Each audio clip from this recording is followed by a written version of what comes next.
Coming up on this episode of Focus, I visit the Everyday Life Health Center in Bethlehem and learn how it helps seniors live at home rather than in a nursing home. We'll learn how Cedar Crest College's Masters of Arts program leads to a career in art therapy. Then journey into history as reporter Grover Silcox guides us down Old Philadelphia's quaint cobblestone streets. Finally, we'll hear from one foundation that's sure to make you smile. Don't go anywhere. A new episode of Focus starts right now.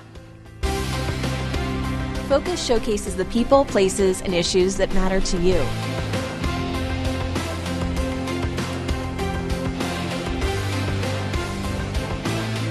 Everybody has a story. These are the stories that uplift and inspire right here in your neighborhood.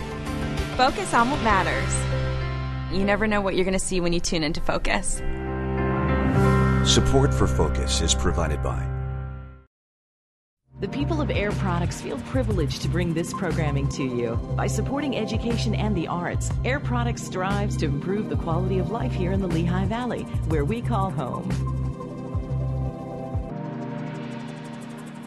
You're safe at home at Luther Crest, a Diacon senior living community in Allentown. Our mission is to offer premier accommodations and services so residents can cultivate a healthy and fulfilling retirement. At Luther Crest, we offer independent living apartments and cottages, personal care, skilled nursing, rehabilitative services, and more. Plus, the Luther Crest team strives to provide each person family-like support. You might say it's like a home run. Luther Crest. News doesn't stop.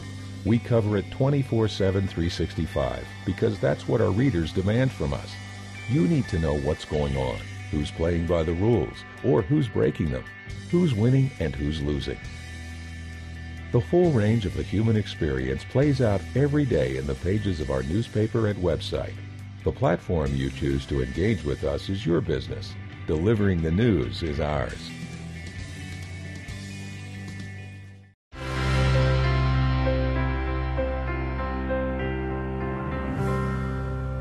Thank you for joining us. I'm Brittany Garzillo, filling in for Laura McHugh, who is on maternity leave. Well, according to the U.S. Census Bureau, projections show there will be more people in the U.S. aged 65 and older than those 18 and under by the year 2056. The growing number of seniors will require greater resources for their care as they decline. Today, one program in our region is already helping seniors by providing nursing care services that enable them to stay in the community. Take a look. Diagnosed with vascular dementia and Alzheimer's in 2000, Wilbur Westwood has his good days and bad. But there's one thing that always puts a smile on his face. Do you enjoy going back home after you have this care? Yeah. In fact, I look forward to it. Wilbur lives safely at home with his wife Beverly while receiving the comprehensive medical, health, and social services he needs. People are out there and they don't know what to do.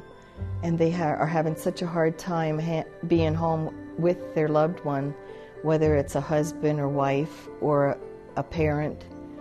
There is help there, and all they have to do is call Everyday Life. Everyday Life, soon to be renamed Senior Life, is a PACE program provided through Medicare and Medicaid. It provides individualized care to help seniors remain in their community who might otherwise need to live in a nursing care facility. The goal of the program is to help the older person remain as independent as possible for as long as possible, and to support the family caregivers who are there trying to make it on their own, who just need a little bit more help. If we wouldn't have this program and we weren't involved in this program, he would be in a nursing home. And both he and I don't want that. The Everyday Life Health Center in Bethlehem features personal care areas for bathing and grooming, a full medical clinic, an activity center, hot meals daily, a rehab gym, and a secured unit for participants with dementia and Alzheimer's. Plus, bus service provides participants transportation to and from the center when needed. They're coming here for socialization. They have a meal here every day. They're making new friends. Maybe they were socially isolated, sitting alone all day. Now they're seeing people. They're doing things they haven't done in years. Besides the health benefits, it is just an amazing program for the overall development of the older person. Their interdisciplinary team of health providers includes primary care physicians and specialists. They choose a doctor from the ones that we have, and they join our network of care providers. Our network is basically the St. Luke's Healthcare Network here in the Lehigh Valley. The doctor calls. How are you doing? And this is what we're going to do now for Wilbur today. This is the medication change. This is what's going to happen today. We're going to increase this. We're going to decrease this. The nurses call. Is everything all right? The therapists. I mean, they give me a phone call and say, you know, you're an important part, too, of his care, and we want to keep you safe and able to take care of yourself besides taking care of him at home. It also includes in-home health care providers. The fact that they have provided somebody for our in-house care for him is just amazing. She literally comes from 7:30 to 9:30 every morning, Monday through Friday, and she does his bath, helps him with the bath, with dressing, with whatever he needs. For enrollment in the Everyday Life program, a person must be at least 55 years of age, a resident of Northampton or Lehigh County, meet the medical eligibility criteria for skilled nursing care, be able to live safely in the community with Everyday Life services, and be medical assistance eligible. So you enjoy being in Everyday Life? For the family of Clarence Shoemaker, Everyday Life provides peace of mind. He's just perfectly comfortable going and coming home, and it's just a good routine for him, and it works for him and me. They see the doctor regularly, and they always are seeing him here daily, so that if they note changes, they take him right back and he's seen again by the doctor. If I'm not right down at the door, they'll come in and ring the doorbell and bring him in. They do it all. You enjoy your time here? Yes, I do. He is very content. He is taken care of. His doctors are here, dentists, everything that he needs for his daily life and living is here for him. This is unfortunately Medicare and Medicaid's best kept secret. A secret Beverly Westwood is happy to share. If I would be sitting here listening to somebody say all these things, I'd say, yeah, I know. No, this can't be right. But it truly is. For Wilbur, Clarence, and their families, Everyday Life ensures that they can hold on to their way of life. A new Master's in Art program at Cedar Crest College allows graduate students to become art therapists. Joining me now is Director of the Art Therapy Program, Rebecca Arnold. Rebecca, thanks so much for being with us today. Thanks for having me. So tell us about the Art Therapy Program. We have the new Master's in Art Therapy program that just opened this semester. We started out in 2011 with an art therapy undergraduate degree. It's an art therapy major. And the students got very excited about the profession and decided that they wanted to have the master's degree. We got very excited at the school and made our way into the graduate program very easily.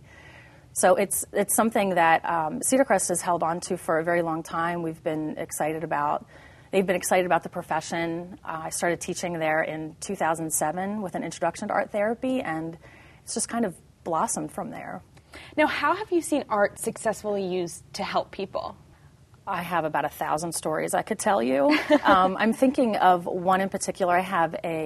Just recently was working with a woman who had a stroke, and it left the left side of her body not working. Her left hand wasn't working. We worked on dexterity. We worked with different materials to have her kind of, use her fingers again, use her language. Her languaging skills were very challenged. She was having a hard time speaking and feeling like she was being understood. One of the main things that she was most excited about was being able to make art and express herself in a nonverbal way because she was having a hard time talking. One of the things that we worked on together was getting her back into art making at home.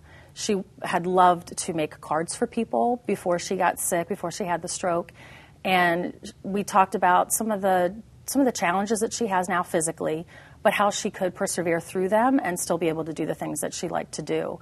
And she left the art therapy group just feeling really excited. I worked with her for about 2 or 3 weeks, and she just left feeling very excited. She wanted to go get some art supplies and start working right away. So I see those kinds of stories a lot, where people are just forgetting that creative edge that that part of our lives that we all kind of get excited about, and then I just reignite that.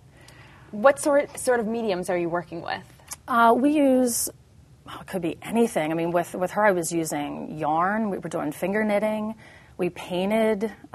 Clay is a big material that's used in art therapy a lot. It's really, we look at what the client is really excited about, and then sometimes the art therapist also can use materials specifically designed to develop, certain things. So using the yarn for her, for this particular client, was helpful in her kind of using her hands again. So it wasn't just an emotional expression. It was also kind of figuring out the technical abilities of her fingers again, and the eye-hand coordination, and reintroducing those things. So kind of any material is open to an art therapist.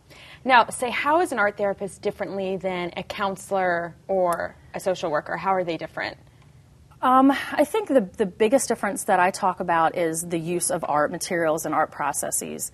There's a lot of similarities. The social workers and counselors are talking to clients. They're talking about treatment. They're talking about, how to kind of get from point A to point B. And the art therapist is always a really great addition to a treatment team to work on the emotional content that the client might be working through. So for me, it's much more about a both and. I think counselors, social workers, art therapists, creative arts therapists can work in tandem to help a client, get to where they need to go and have a full, rich life. Right, and it's important to note that it's not about the art that they make. It's the therapy behind it. It's that artistic, creative process, right? Very much so, very much so. And then sometimes it is about the art. They get really excited about the work that they do. They feel really good about what they've accomplished and their abilities. Like, talking about this one client, she was so proud of herself that she could actually use that hand again. And then to just kind of reinstate something that she loved to do so much that's the icing on the cake to me. Do you think we'll start to see more of these creative art therapies in the future? I hope so. I think it's something that, specifically in the Lehigh Valley, is getting more excited about it. They're learning more about it. We have events at Cedar Crest that happen that we hope to bring in the community so they can learn more about art therapy. Rebecca Arnold, Director of Art Therapy at Cedar Crest, thanks so much for joining us today. Thank you so much. Well, if a taste of history is what you crave, you may want to wander through Philadelphia's small cobblestone streets, as our ancestors did in the 18th century. Here's reporter Grover Silcox on what you may find. Grover? Thanks, Brittany. The call of cobblestone lured me to the quaint streets and alleys of Old City, Philadelphia.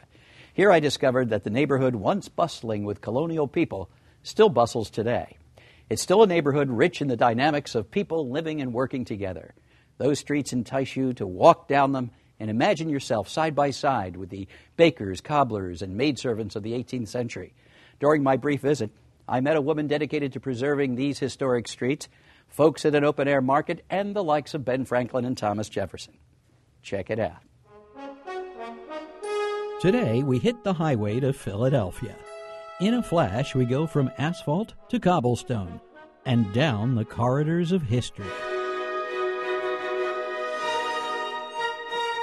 I grew up learning about Benjamin Franklin and Betsy Ross and all these really important people in our history, and it's incredible to know that they walked on these streets. You bump into history with every step along these cobbled streets. And you are, sir? My name is Thomas Jefferson, sir. The city's brimming with founding fathers. Here comes Ben Franklin. Sure, he was born in Boston, but he blossomed in Philly. You could truly say that Franklin was born not in 1706, but in 1723 when he came to Philadelphia. You'll find Mr. Franklin's print shop up the street on Market. He's probably still attracting a crowd. I also, wax back to thinking hundreds, 100 years ago, and what was happening then, what was going on in the city. A lot of people lived and worked around 2nd and Market Streets in the 18th century. It served as a thoroughfare for commerce and community. People came to shop and buy necessities, including fresh fruits and veggies at the open-air markets. On this day, the tradition continues. Just like the Founding Fathers went to a farmer's market, we're happy to bring it here.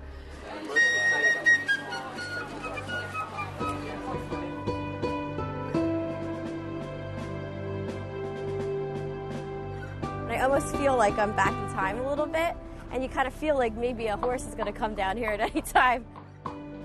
The cobblestone in Old City is great. I mean, you can find it all over Philadelphia. So happened 2nd Street, just a stone's throw from the Farmers Market, was the first municipally paved street in the city.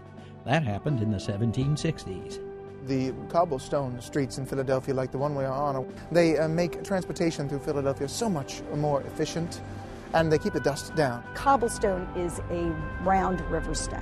Lynn Landis, founder of the Philadelphia Society of Small Streets, advocates for the preservation, restoration, and repair of the city's small historic streets. We have several hundred small streets in Philadelphia that have been certified as historic streets. Only 2 original cobblestone streets remain, a remnant near Independence Hall and a stretch near 2nd and Arch.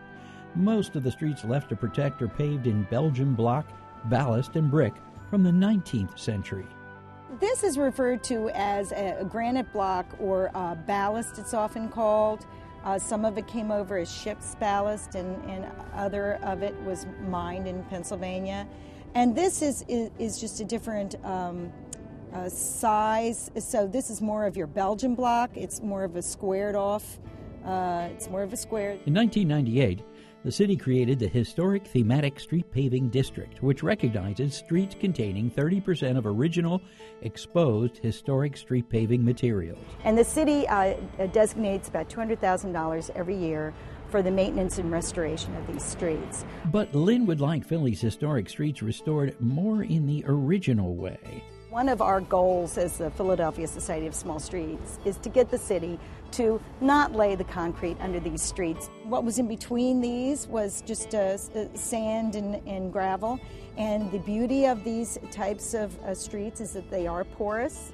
You still need storm drains, of course, but you don't have standing water.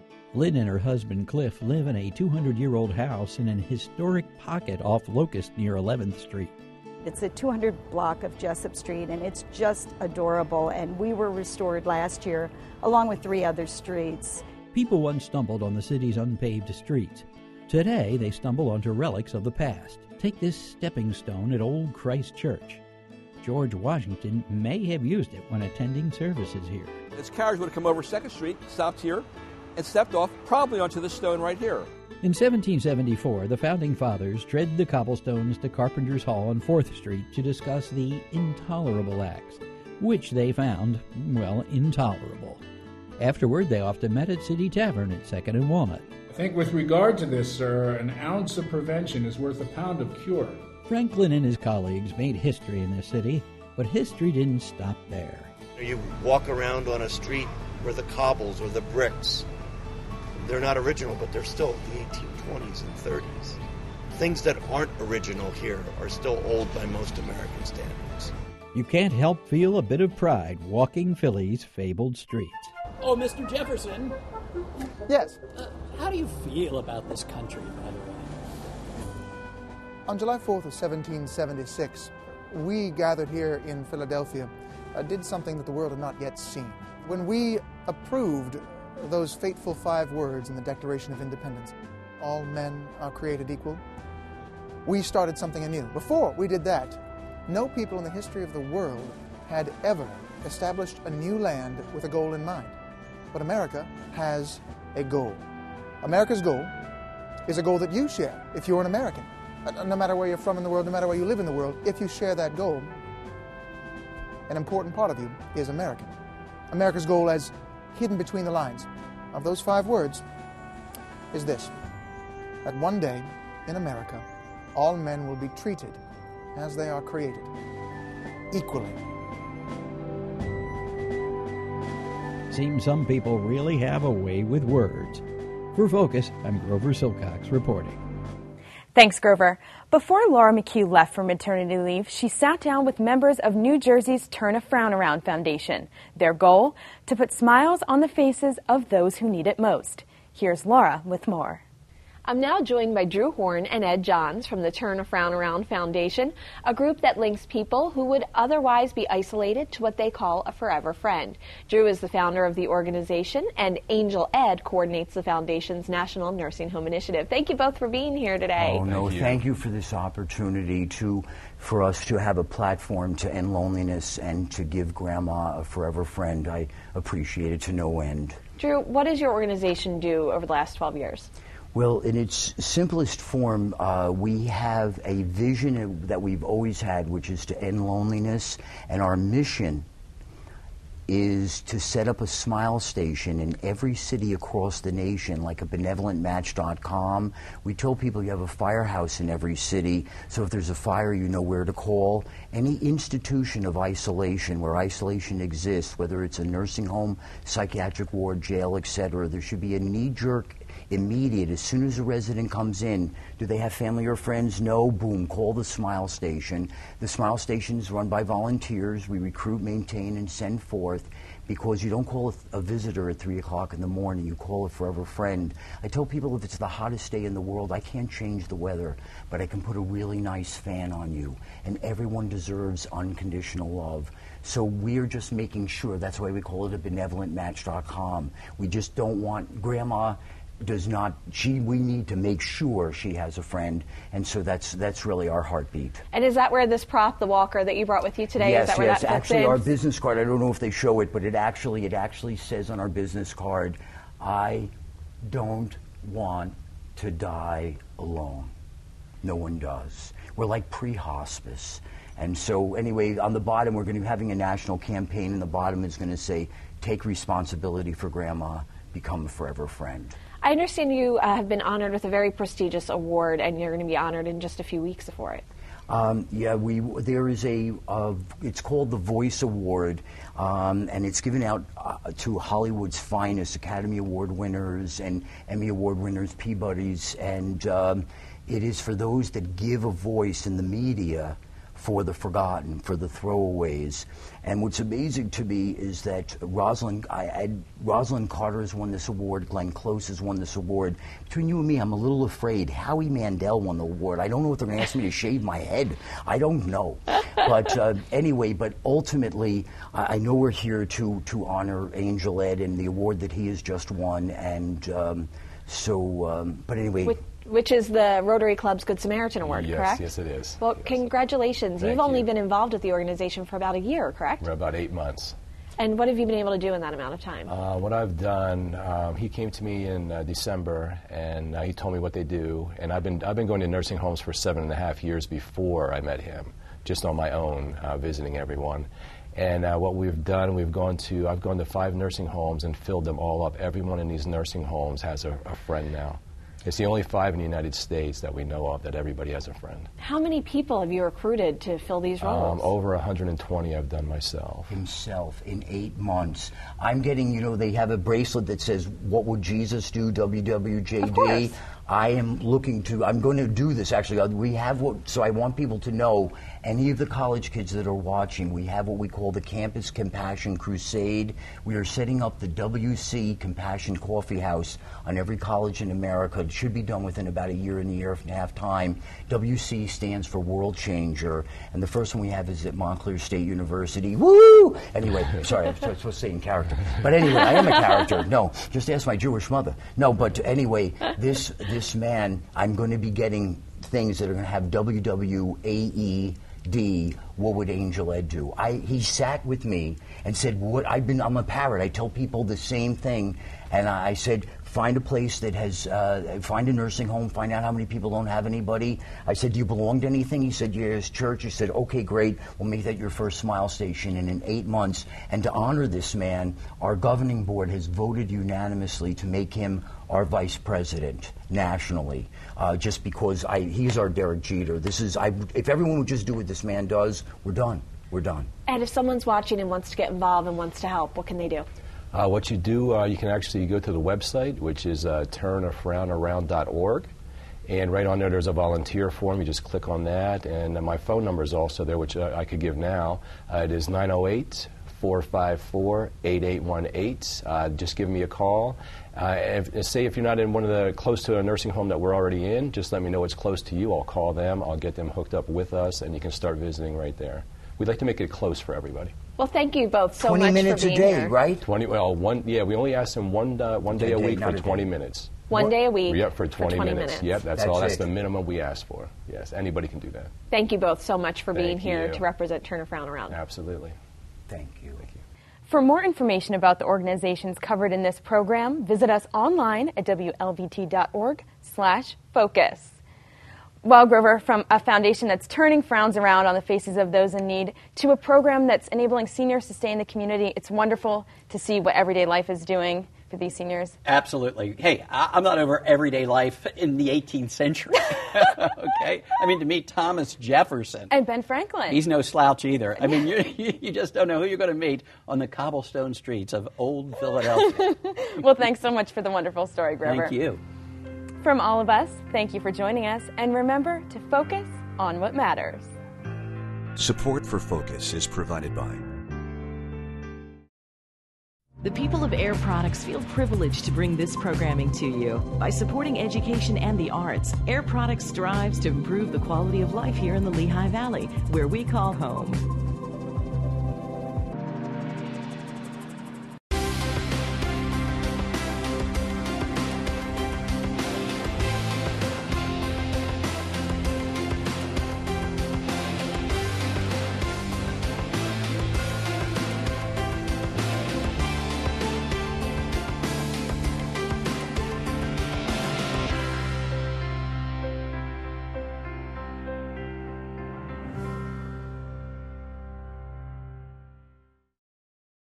Since 1980, family-owned Northampton Coin & Jewelry has helped their extended family celebrate life's moments with engagement rings, wedding bands, gemstone jewelry, and more. They also buy and sell coins and precious metals. Northampton Coin & Jewelry, where customers are family.